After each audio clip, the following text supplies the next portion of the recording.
It costs more to ship a container from one end of Indonesia to Jakarta than it does to ship that same container from Singapore.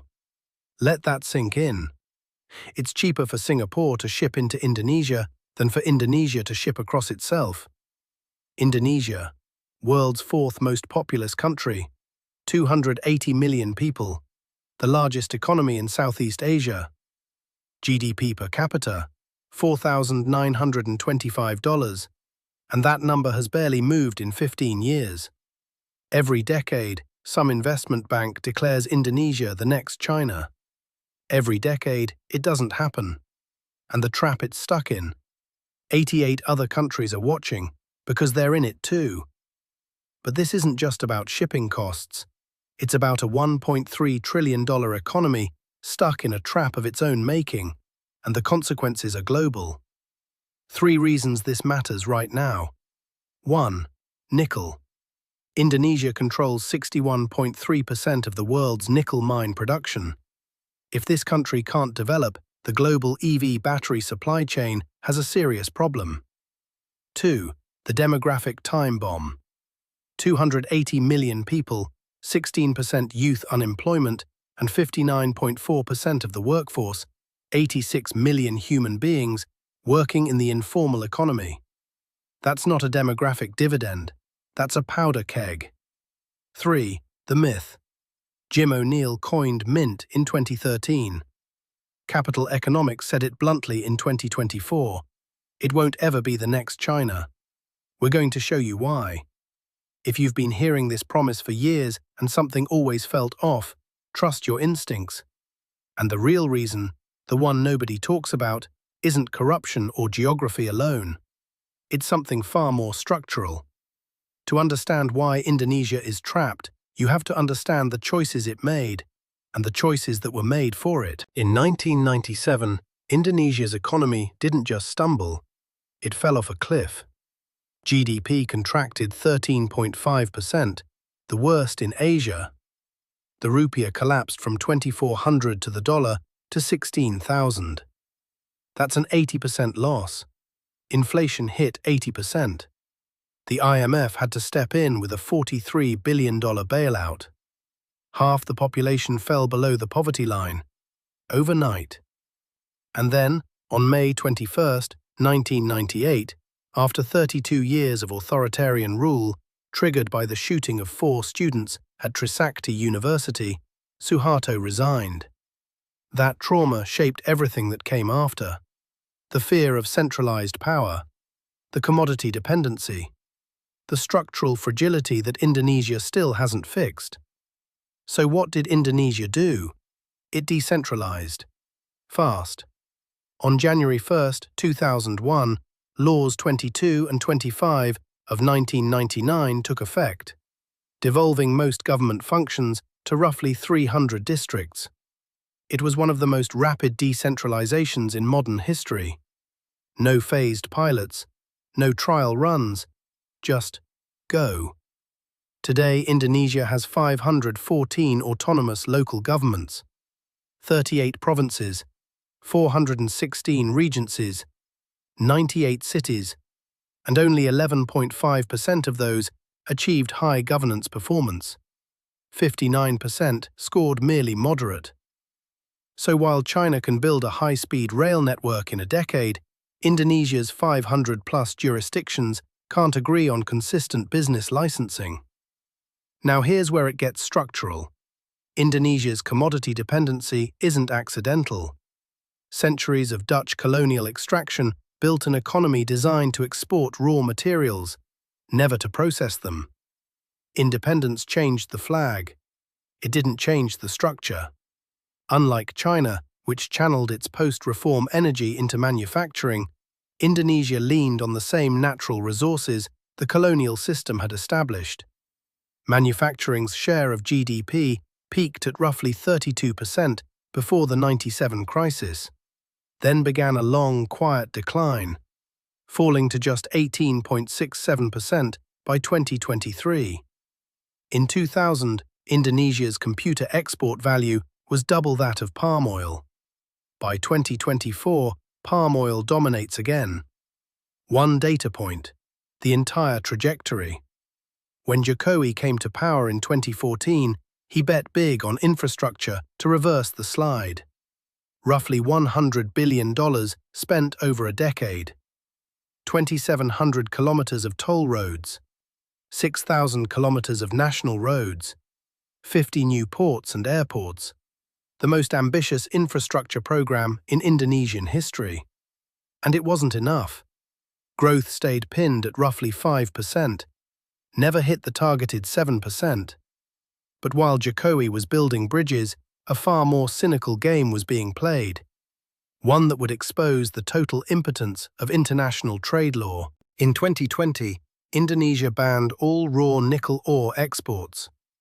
The European Union sued at the WTO and won. Indonesia's response? They appealed to the WTO appellate body, which has been non-functional since 2019 because the United States blocked new judge appointments. The ruling sits in legal limbo. The ban continues. A masterclass in geopolitical Jiu-Jitsu. Every resource-rich country on Earth watched that play and took notes. But the nickel victory came at a staggering cost, one that reveals the rot at the core of the entire system. Let's talk about what that nickel ban actually produced. Coordinating Minister Luhut Panjaitan, Jokowi's right hand, championed the strategy they called downstreaming. Indonesia went from 2 smelters in 2014 to 55 to 60 operational facilities by 2025. Nickel-based product exports exploded from roughly $2 billion to $33.9 billion. Nickel surpassed coal as the country's top export. 230,000 jobs created. On paper, a triumph. But here's the kicker. 75% of that refining capacity is Chinese-owned. 82% of exports go to China. Indonesia didn't build a nickel industry. China built a nickel industry inside Indonesia. Xiang Guangda, CEO of Tsingshan Holding Group, has poured over $15 billion into operations there. And the oversupply from Indonesian nickel crashed global prices from $26,000 a ton in 2022 to roughly $15,000 by 2025. BHP suspended its entire Western Australian nickel division. 3,500 jobs wiped out in Australia because of Indonesian production. And the environmental cost? Nickel processing alone produces 170 million tons of CO2, 22% of Indonesia's total emissions. And 97% of that smelting runs on coal. Let me say that again. The nickel going into your green EV battery is processed using coal-fired power. Your Tesla has a dirty Indonesian secret. 193,000 hectares of forest gone. The human cost is worse. 101 workers dead, 240 injured across 114 incidents since 2015. In December 2023, an explosion at the Indonesia Morowali Industrial Park killed 21 people. In March 2025, consecutive tailings dam failures at the same complex. One killed 3 workers, another flooded an entire village of 341 families in the Coral Triangle. The US Department of Labor added Indonesian nickel to the forced labor list in 2024. And behind the production statistics are people like Maklon Loeb, a farmer displaced from his ancestral land in Halmahera to make way for nickel operations. Or Hersina Loha, a fisher whose waters turned red from nickel runoff. These are the faces behind the export numbers, the people whose lives were traded for smelter jobs they'll never hold. Oh, and one more thing. Nickel-free LFP batteries already hit 42% of global battery capacity in 2023. The product Indonesia bet everything on. The world is already learning to make batteries without it. Hey, quick question for the comments. If you were running Indonesia's economy, would you double down on nickel and pray the world still needs it, or scrap the whole resource strategy and try to build manufacturing from scratch? Let me know below. Now you might think, okay, The nickel industry has problems. Every industrial boom does. But at least the government can redirect that revenue into education, infrastructure, a better future, right? Let me tell you about the 20 to 30% corruption tax. Indonesia's Corruption Perceptions Index score for 2025, 34 out of 100, ranked 109th out of 182 countries, down from 37 just 1 year earlier, down from a peak of 40 in 2019. The trend line is going the wrong direction. 30% of public service users reported paying a bribe. 92% of Indonesians believe government corruption is a significant problem. Between 2004 and 2023, 601 corruption cases involving regional heads. Do the math, that's more than one per week for 20 years. The Jakarta-Bandung high-speed rail? Budget overrun of 43%, from $5.1 billion to $7.3 billion. Pertamina, the state oil company, a fuel scandal costing $12 to $12.5 billion over 5 years. Social Affairs Minister Juliari Batubara, arrested for stealing COVID relief funds. Communications Minister Johnny Plate, suspected in a BTS tower corruption scheme with 8 trillion rupiah in state losses. Former Speaker of the House Setia Novanto, the EKTP identity card scandal, 2.3 trillion rupiah gone. And the KPK, the Corruption Eradication Commission, once Indonesia's most feared institution, was systematically weakened under Jokowi in 2019, transformed from an independent body into a government agency. The watchdog got muzzled, so the money that does flow through the system gets skimmed at every level. But here's what makes this truly irreversible. The next generation isn't being equipped to change any of it. The PISA International Education Rankings 2022 scores: Math 366, Reading 359, Science 383. That puts Indonesia 68th to 69th out of 81 countries. Now compare that to Vietnam, a country with lower GDP per capita. Vietnam scored 469, 462, 472. That's roughly 100 points higher. The OECD says that gap is equivalent to 3 to 5 years of schooling. Only 18% of Indonesian students reached basic math proficiency. The OECD average? 69%. R&D spending, 0.28% of GDP. China spends 2.65%. That's nearly 10 times more.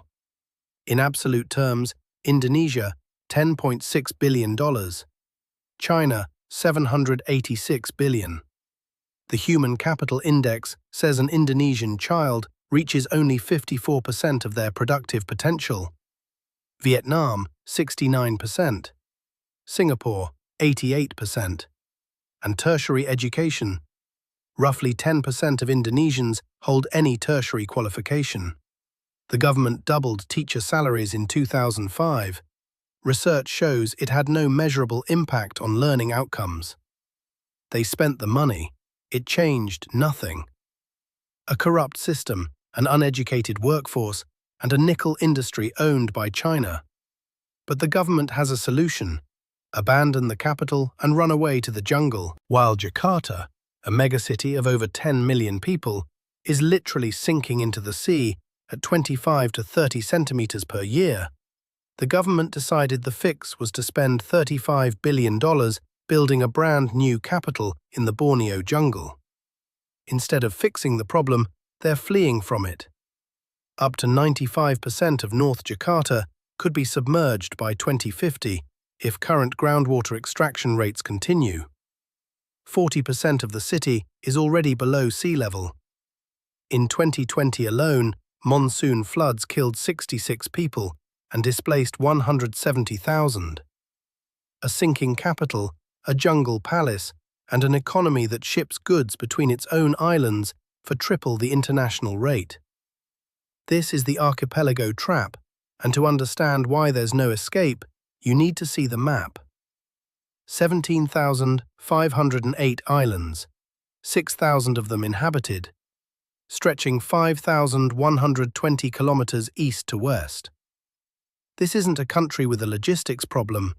This is a logistics problem that became a country. Remember that shipping cost from the top of the video? It costs more to move goods within Indonesia than to import them from abroad. And the numbers confirm it. Logistics costs eat 23% of GDP, $189 billion a year, just to move things around.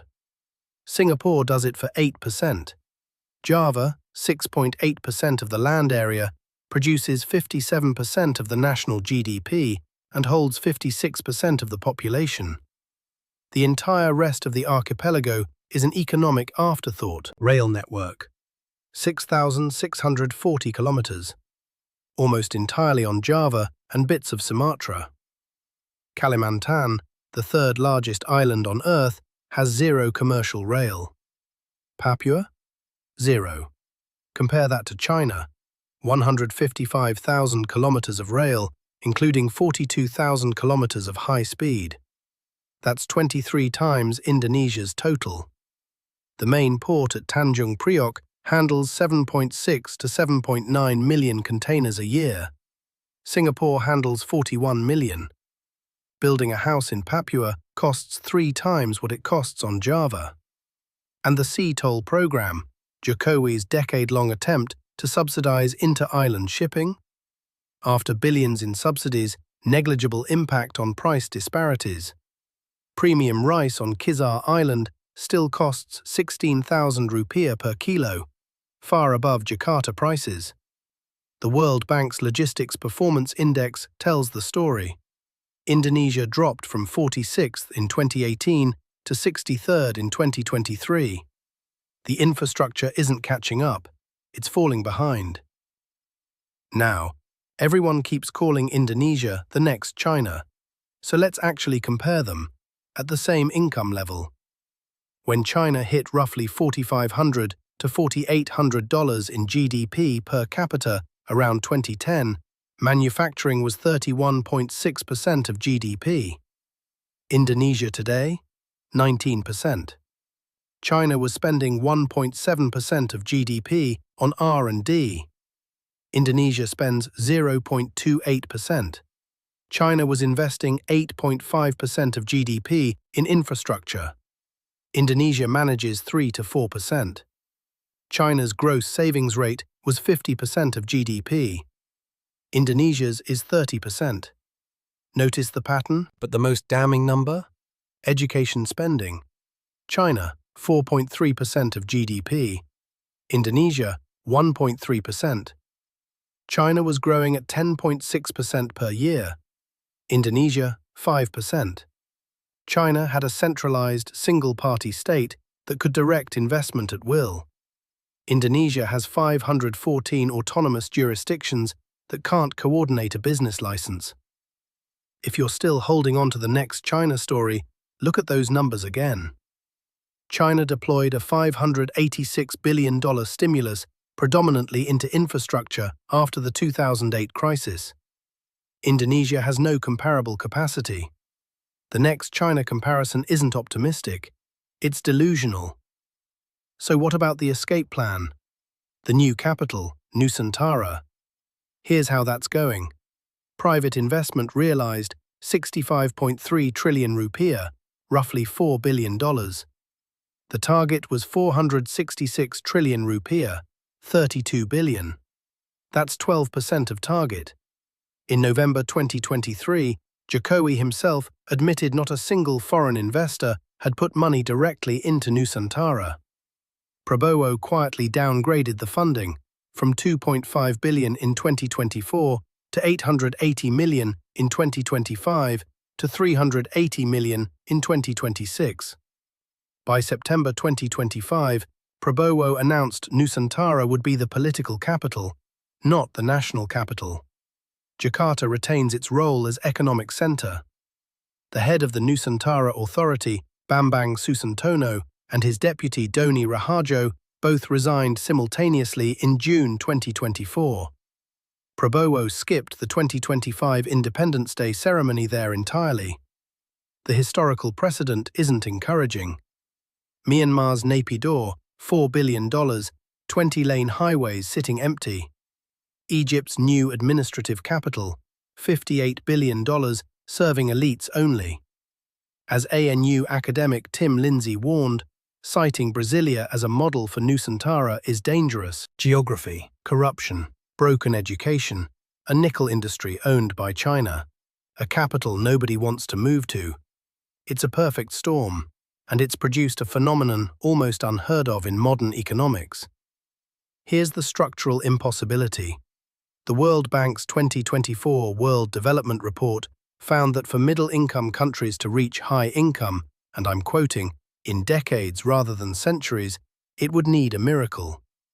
Only 13 of 101 middle-income countries have escaped since 1990. Remember those 88 countries from the top of the video? Here they are. Indonesia's own Golden Indonesia 2045 plan targets $19,000 to $30,000 per capita and 8% growth.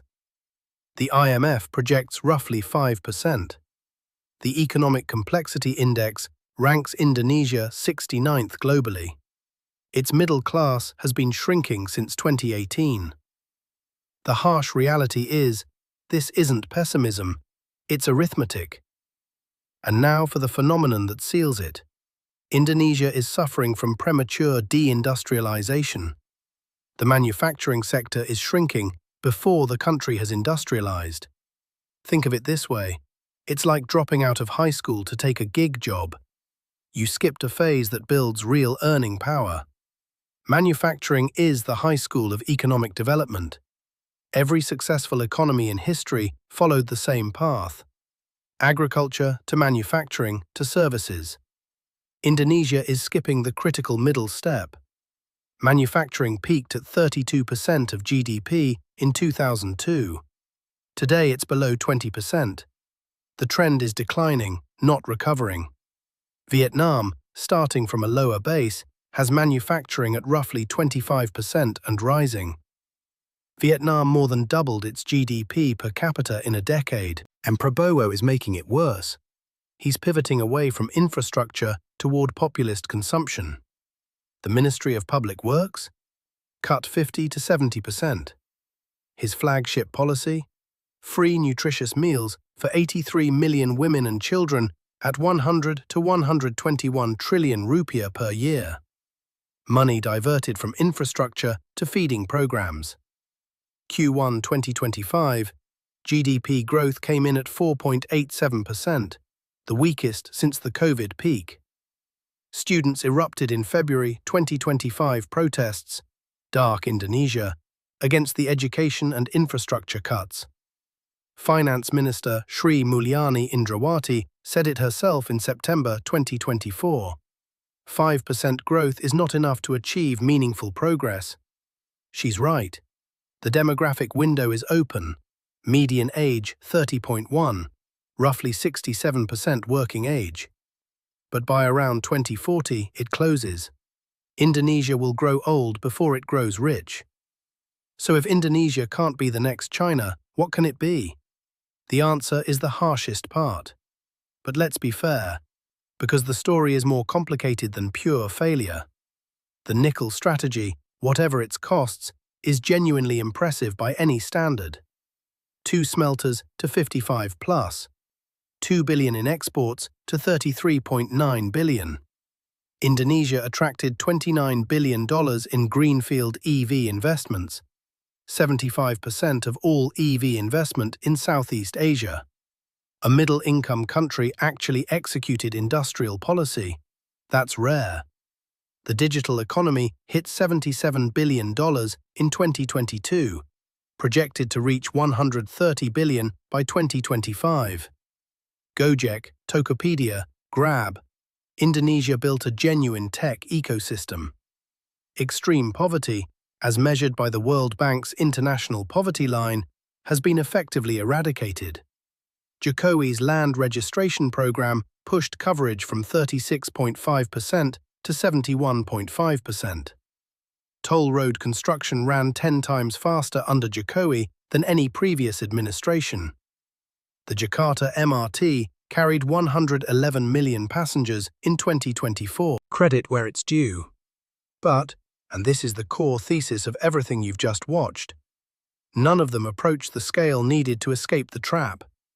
Nickel is one commodity, 75% Chinese-controlled, mostly producing low-grade stainless steel inputs, not high-value battery materials. The digital economy bypasses the 59% informal workforce entirely. Infrastructure gains are concentrated on Java, and the structural preconditions for escape, education, R&D, manufacturing sophistication, governance coherence, operate at fundamentally different levels than China at the same income. The question isn't whether Indonesia will be the next China. It was never going to be. The question is whether it can even become a unified, prosperous version of itself. The World Bank said, escaping the middle-income trap requires a miracle. Indonesia isn't getting one. It's getting free lunches instead. And if you haven't seen our deep dive into Nigeria's oil curse, a country that earned hundreds of billions from oil and still can't refine its own gasoline, check it out. Links on screen. Now I want to hear from you. Drop your prediction in the comments. Does Indonesia break through the middle-income trap by 2045, or does it grow old before it grows rich?